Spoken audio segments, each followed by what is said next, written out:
Alright, I just took the primer off the shaking machine. Now I want to transfer it over to the agitator lid, okay, so we can put it on the machine and finish mixing it. So what I want to do is open up the can of the new can of primer.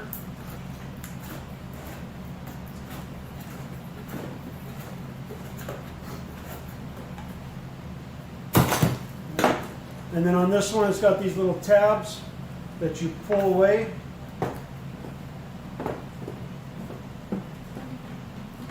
And then the agitator lid comes out. Okay, and you can see the paddles on the bottom, right? So the paddles on the bottom are stirring inside the can and keeping it mixed up. Okay, so what I want to do is I want to drop it into the new can. Pop it on, make sure it's completely down on all four little tabs, and we're going to put it on the mixing machine, turn on the machine, and let it stir for another minute or two.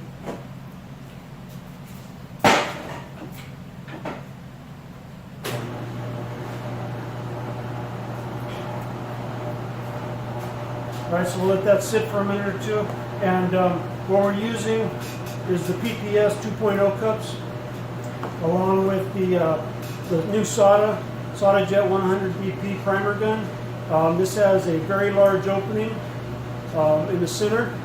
All right, that's a 2.5 tip, so it's going to put out a lot of material really quick.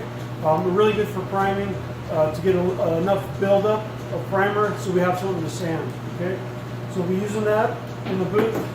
Our PPS uses an outer container with all the mixing ratios on this. Okay, we do a liner, so we use a new liner. And it's going to take a new lid, and it's got a strainer in there already. We just keep it in for the primer, it's fine. If the primer's real thick, sometimes I pull that out. Otherwise, it slows down the progress, it slows down the flow of the primer. Okay. So what I'm doing is we're going to mix it, and I'm using, with the feather fill, we use a clear liquid hardener. It comes in these tubes. All right. On these tubes, they have little graduations: full, 3/4, half, and 1/4 full. So we know our mixing ratios for the primer. All right. So basically, for every 8 ounces of primer, and I can show you up here on the board.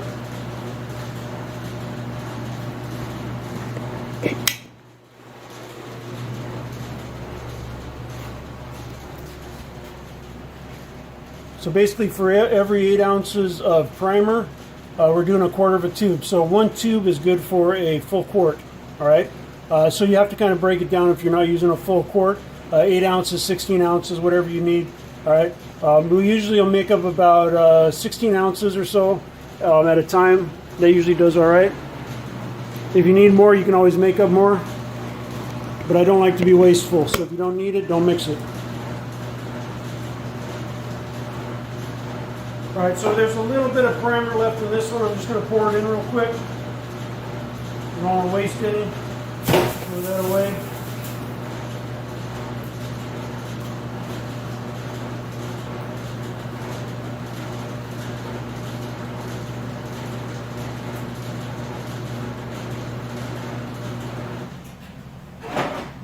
All right, so the primer's been mixed on the shaker and with the stirring lid, and you basically want to mix this up every day before you use it. Don't let it sit overnight without mixing it. It does settle to the bottom pretty quickly. All right, so on the cups, what I'm using is the ounces, right? So we're looking for 8 ounces, 16 ounces, 24 ounces in that range. So I'm looking right here on the ounces, so it says 22 OZ, so I'm using that column, right? So I'm going to pour it up. Let's do 18 ounces, so I'm going to pour it up to 18. I'm going to put in a half a tube of hardener, and I'm going to put in about 4 ounces of acetone, right? So, watching my ounces.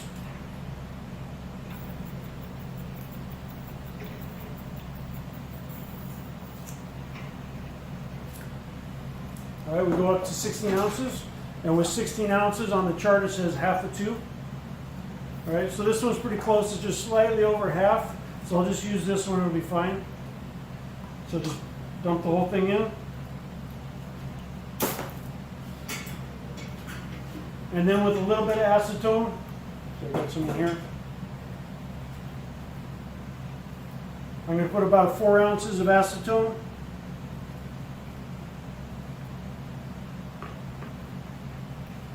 and then stir it thoroughly.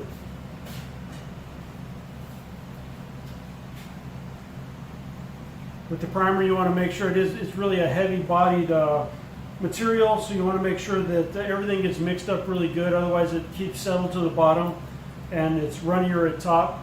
So I want it to have the same consistency all the way through. So make sure you mix it thoroughly.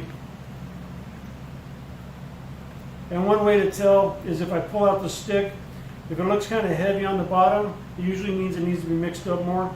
You want it to have kind of an even consistency all the way down the stick. Then you'll know everything's been mixed up really well. All right? So it looks all right. Wipe off the stick. I'm going to pop the lid on there. Push straight down and then turn it until the little tabs get locked in right there, and it's ready to go. All right? Next thing we'll do is get our paint suit on, get our respirator cleaned up and put on, and I'll see you inside the booth. All right, back here in the booth, got the panel set up, it's all clean, ready to go. We're going to prime it, we're going to do 3 coats with the primer. We're going to wait about 5 minutes in between coats, and we'll get it completely primed. Now there's some technique to this. Watch what I'm doing. I'll go into a detail in another video, but for right now, just kind of watch what I'm doing. Notice where I'm starting, where I'm stopping. Watch how much I'm moving my gun up to get the proper amount of overlap. And basically, as you're applying it, you want to be able to see what you're doing, right? So use the reflection from the lights to watch how it's going on. You don't want it to go on too dry. You want to be able to see what's going on too wet. You don't want any runs and stuff like that. All right. So kind of watch how we do it. Excuse me. You'll notice I don't have glasses on. I don't wear glasses in the booth for spraying. It ruins my glasses. So as long as you can still see without glasses, take them off. Okay. So again, starting to lose my voice. Sada Jet 100 PP, 2.5 tip. I'm running at about 25 pounds.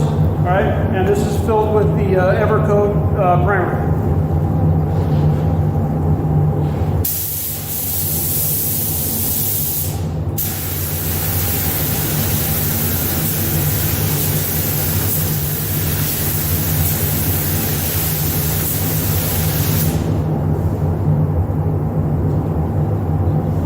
All right, so there's 1 coat. We'll let it sit for 5 minutes. Come back for the second. It's looking good so far.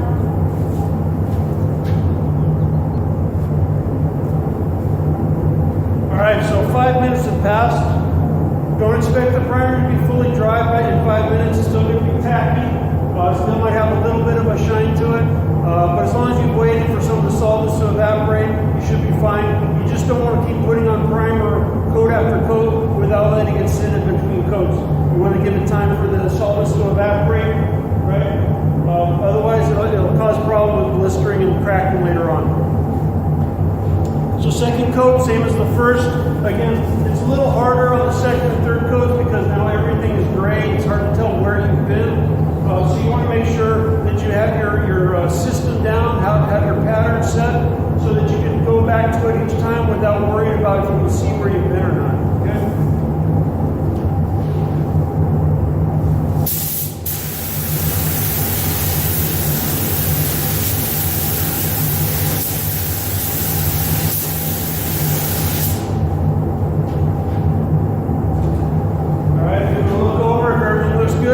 Let 5 minutes, and then we'll be back for the last coat. All right, so we're on the last coat. I've waited about 5 minutes. Last coat, same as the other two, no difference. You just want to make sure that at the end of the last pass, you check it to make sure everything looks fine, okay? And you'll notice, as we're painting these, they do like to swing a little bit. Usually you just kind of hold it with your finger on the edge to keep it from swaying. Usually once you get about halfway, it stops swaying, and you can take your hand off.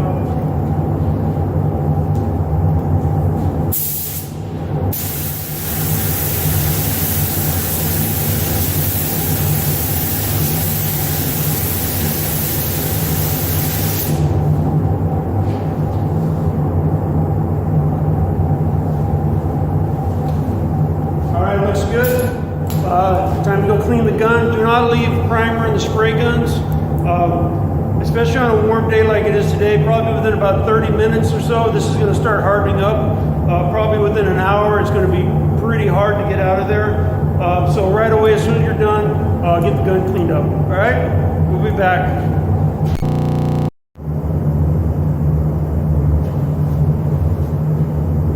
All right, we're here in the booth. We're getting ready to primer this one up. This is the panel that we're going to be doing some computer stencils on, probably with some different colors, whatever we decide on. But basically, it's the same thing. We've already cleaned it. We haven't touched it except for with gloves since it's been cleaned. We're going to start priming. All right, so we've got our primer gun all set up. We're going to do probably 3 good coats, waiting about 5 minutes in between each coat. And then when you're actually doing it, you're going to be doing both sides. For demonstration, I'm just going to be doing the one side. So I think we're ready to go now. Technique-wise, I'll do a separate video as far as technique goes.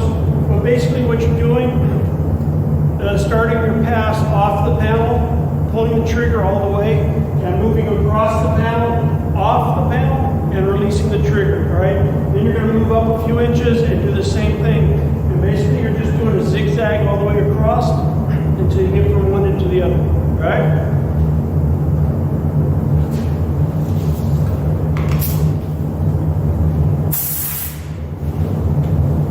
Right, so my gun, I'm using the SATA. It's the Jet 100 BP. It's got the 2.5 opening on there, so it puts out a lot of primer, which is what we want. All right, and I'm running at about, I think it's 25 pounds.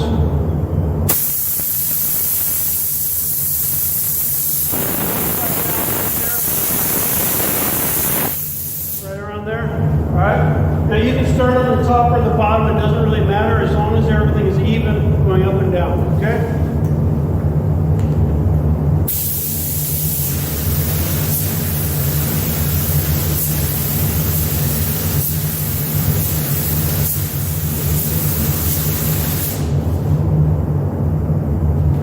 Okay, so there's one coat. We're going to let it sit for 5 minutes. Now you notice I had to keep moving. I didn't want to go slow. If I go too slow, it's going to get too heavy. It'll probably start to run. All right. You don't want to stop in the middle. You want to make sure you commit to it. Go from one end to the other. Okay. We'll let it sit for 5 minutes and then come back. All right. It's been about 5 minutes. And again, with primer, it's typically not going to dry in 5 minutes. It's still going to remain a little bit wet, a little bit soft. You don't want to let the primer completely dry in between coats. You want to get it while it's still a little bit fresh, so it bites into the coat before, right? So what I'm going to do is the same thing, same pattern all the way up.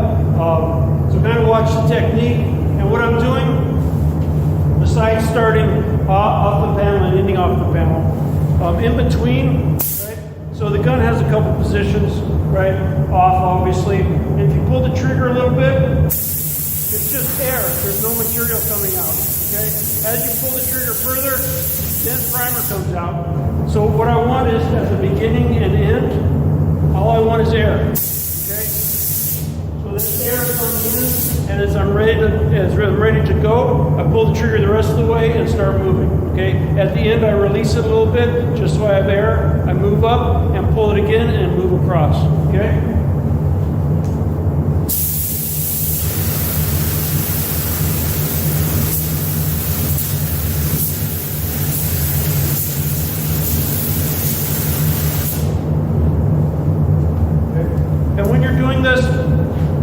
Make sure that at the beginning of the pass, when you first start, I usually tell everybody to put the center of the tip where the needle is aimed at the edge of your panel, okay?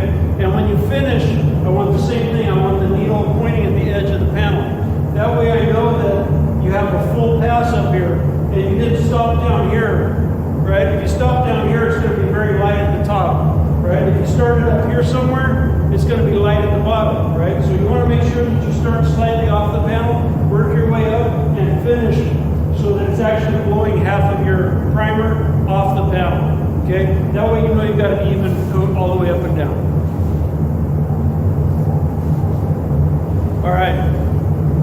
got 2 coats on. We're ready for the third one right now. We've waited 5 minutes in between coats, okay? And this will be the last one. And like I said before, make sure before you disconnect the gun and clean it, check your panel before you leave the booth to make sure it's completely covered. There's no dry spots. There's no areas you might have missed. Just give it a look over, and you're always using the reflection from the lights to look on the surface of whatever you're painting or priming, okay?